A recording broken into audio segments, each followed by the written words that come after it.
Hey guys, let me show you how to add a salt to your dishwasher. First thing first, you need to find your dishwasher. Second thing, you need to find a salt. And happens to be that I have it here. You probably don't. So just get it into your hands, right? So when we have a salt, what I usually do is put it aside, and you're probably gonna need to take this whole bottom compartment off just to make it easier to access. And here we have our like draining filter and all the stuff and the sprinkler. And basically what we need to do, we need to open this stuff and just turn it counterclockwise. It's pretty tight, at least for me.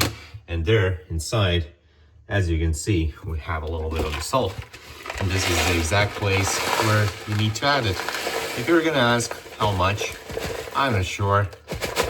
Just enough, right? There is no specific dosage or whatever, and it serves for quite some time. It's not, you don't need to refill this every single time when you run the dishwasher. So just make sure that you fill in enough of the salt, and then just forget about it for a month or two.